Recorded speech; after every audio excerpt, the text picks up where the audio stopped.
Dan hal yang perlu diperhatikan untuk memulai bisnis itu yang terpenting adalah produk dan marketing. Jadi perlu ada orang yang tahu soal produknya dan orang yang bisa memasarkan produknya itu. Sebagai contoh, hair tonic kan banyak banget hair tonic. Kita muncul dengan hair tonic concentrate yang hasilnya itu lebih cepat, efeknya lebih maksimal dengan ukuran yang lebih kecil. Selain itu juga kita ada shampoo, kita buatnya serum shampoo 2-in-1 conditioner. Jadi kita buat seolah 3 produk di dalam satu produk, jadi kita berikan benefit yang lebih banyak dibanding produk-produk yang sudah ada di pasaran.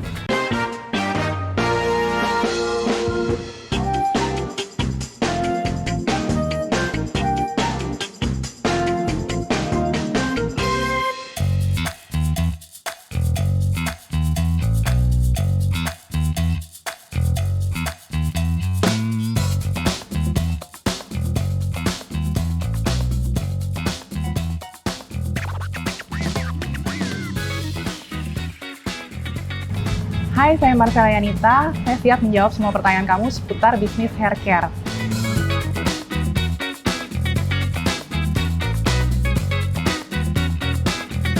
Pertamanya, aku fokus di hair care karena dari permasalahan rambutku sendiri. Aku pernah ngalamin kerontokan parah sampai hampir botak dan udah coba berbagai produk hair tonic tapi belum ada yang cocok. Jadi akhirnya aku develop produk sendiri dan terbentuklah Fares ini.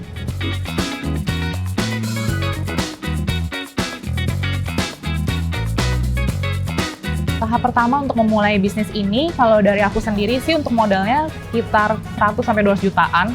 Dan karena dimulai dari satu produk, jadi cukup simpel persiapannya. Dan hal yang perlu diperhatikan untuk memulai bisnis itu yang terpenting adalah produk dan marketing. Jadi perlu ada orang yang tahu soal produknya dan orang yang bisa memasarkan produknya itu.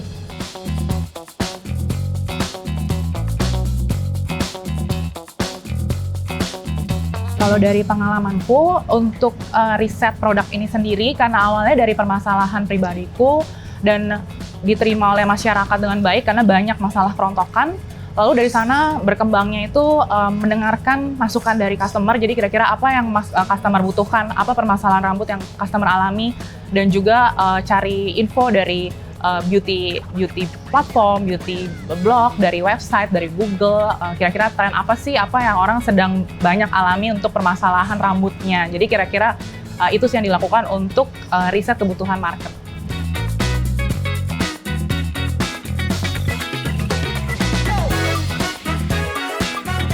Oke, untuk dari modal awalnya itu 100-200-an itu paling banyak digunakan untuk produksi, untuk legalitas, tapi terutama untuk produksinya sih. Jadi kita research and development untuk produknya, kita cari produk sampai yang bagus itu membutuhkan banyak biaya di sana. Jadi di awalnya memang banyak di produk dan untuk marketingnya sendiri masih minim sekali.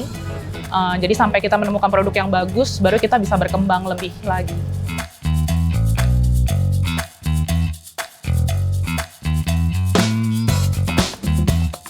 Faktor-faktor yang mempengaruhi produksi dari awal, dari waktu kita tes trial error sampai akhirnya terbentuk produk yang bagus itu sebenarnya banyak banget. Terutama itu dari pabriknya, kita perlu menentukan pabrik yang cocok dengan kita untuk membuat produk yang baik. Lalu juga dari ingredients-nya, kita perlu mencari ingredients yang terbaik yang sesuai dengan benefit yang mau kita dapatkan. Lalu juga kita perlu tes juga.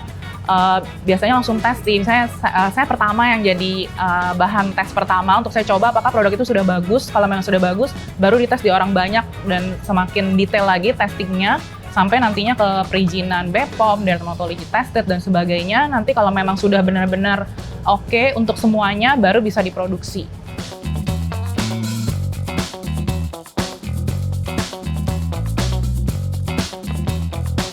Jadi untuk kendala yang dihadapi dari saat produksi sampai launching itu sebenarnya banyak banget. Karena pertama kan kita harus menemukan pabrik yang cocok, ingredients yang sesuai dengan benefit yang kita mau dapatkan. Terus bukan hanya itu aja, kita perlu tes di berbagai orang apakah sesuai hasilnya. Kalau belum, kita perlu rework berkali-kali sampai mendapatkan yang terbaik sesuai yang kita mau. Dan belum lagi kita juga harus mendaftarkan untuk perizinannya apakah sudah sesuai dan di-approve oleh BPOM dan sebagainya.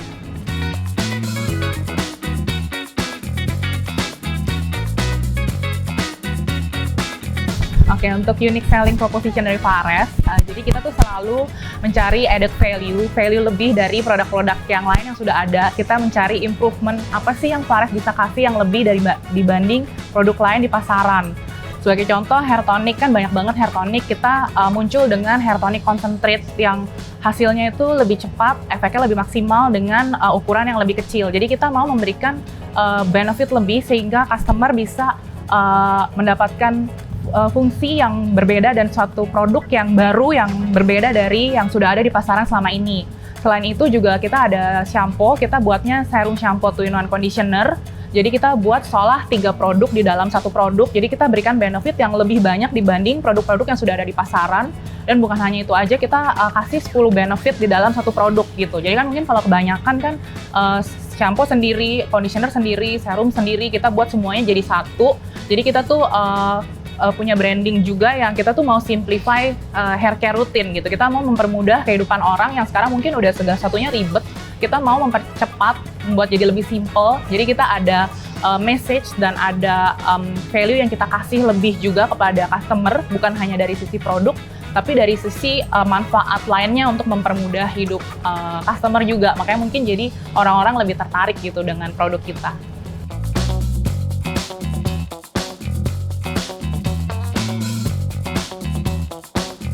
Untuk cara marketing yang efektif, kalau dari pengalamanku untuk Fares ini, jadi awalnya kita tuh mulai dari online marketing, seperti yang kebanyakan sekarang orang pakai untuk digital marketing, endorsement, ads, dan semua segala cara digital marketing dari organik sampai paid, itu kita lakukan.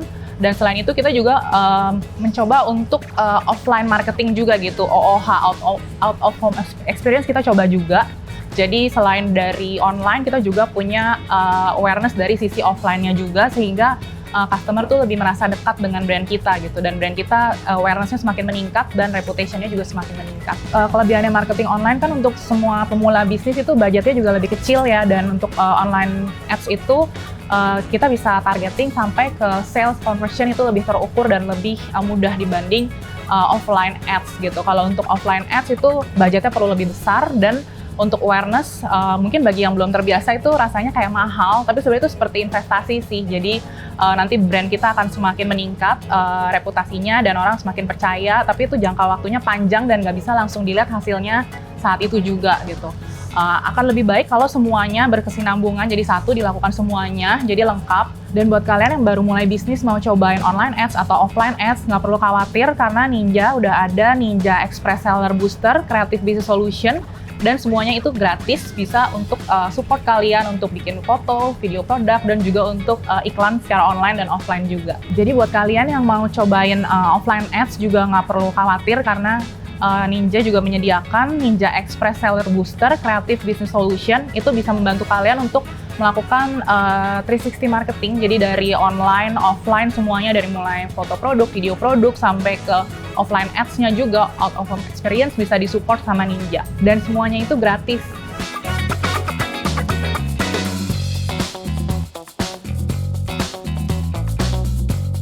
Kita perlu menentukan brand identity. Kalau untuk Fares itu brand identity-nya itu simple, elegan, karena kita produknya cukup premium. Jadi kita menentukan packaging berdasarkan dari brand identity-nya Fares dan dikembangkan ke arah sana. Misal kalau kalian lihat Fares kebanyakan warna hijau, itu juga salah satu dari brandingnya kita. Dan biasanya packagingnya itu simple tapi elegan karena itu sesuai dengan brand identity-nya Fares. Jadi tips untuk kalian yang mau menentukan packaging itu pengaruh banget, karena biasa customer juga melihat dari packaging yang menarik itu salah satu faktor untuk jadi penasaran mau beli gitu. Jadi kalian perlu untuk branding juga, dan nanti dari sana kalian bisa membuat packaging yang menarik.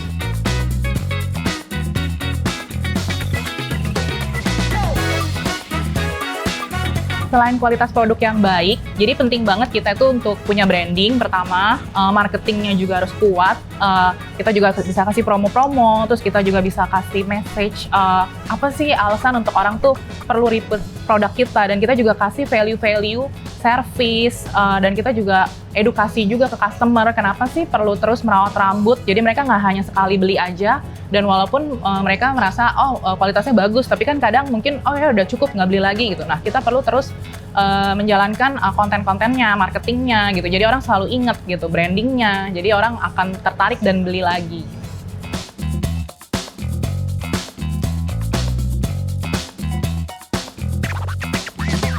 Tips-tips untuk perizinannya sendiri, kalau untuk beauty and personal care product kan kita perlu ada izin BPOM. Jadi kita tuh perlu untuk memenuhi semua peraturannya BPOM supaya kita bisa lebih lancar dan bisa lebih mudah gitu, bisa lebih cepat untuk mendapatkan izin. Karena memang banyak banget syarat-syaratnya, bukan hanya dari sisi produknya, dari sisi packagingnya, maksudnya klaim-klaim yang kita tulis di packagingnya, bahkan sampai dari sisi marketingnya pun itu sebenarnya semuanya diatur oleh BPOM gitu. Jadi kalau mau bisa lebih cepat di-approve dan semuanya lancar, harus memperhatikan semua faktor-faktor tersebut supaya BPOM bisa memberikan approval yang lebih cepat.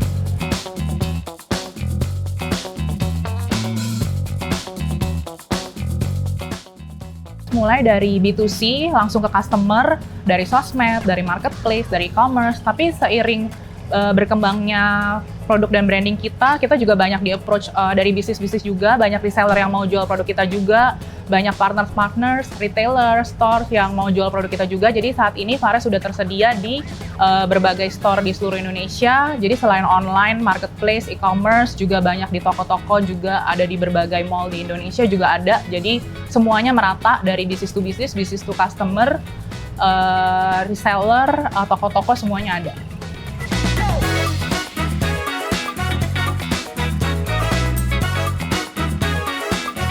Saranku sih jangan hanya sekedar ikut-ikutan, karena nggak semudah itu sebetulnya. Kalian perlu punya alasan why yang kuat untuk kalian bisa berjuang di bisnis ini, dan juga kalian perlu untuk punya produk yang bagus dan juga marketing yang kuat. Jadi terkadang hanya memperhatikan salah satunya, tapi sebenarnya dua-duanya itu penting, dan bukan hanya produk dan marketing, branding, dan banyak faktor-faktor lain juga. Dan kalian juga perlu punya sisi unik gitu yang kalian bisa tawarkan, kira-kira apa sih yang menarik orang, dan terlebih penting lagi kalian bisa menjadi solusi buat permasalahan orang gitu. Karena kalau kita bisa menjadi solusi bagi permasalahan orang, itu pastinya bisnis kita akan lebih berkembang dibanding mungkin yang hanya ikut-ikut tren, sekedar ikut tren gitu. Dan mungkin aku juga ada salah satu pesan lagi, jadi sekarang ini kan lagi eranya kolaborasi gitu kan. Jadi sekarang udah nggak terlalu yang modelnya kompetisi gitu. Jadi marilah kita saling berkolaborasi satu sama lain supaya bisa semakin berkembang lagi bersama bisnis-bisnis lokal.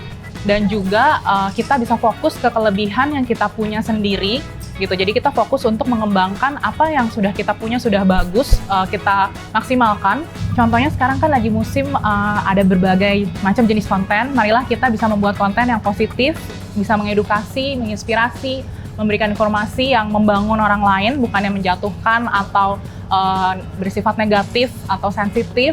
Jadi kita juga bisa menyampaikan message yang baik untuk audiens kita dan saling membangun satu sama lain. Kira-kira itu message dari aku. Good luck buat kalian yang mau memulai bisnis di industri ini ya.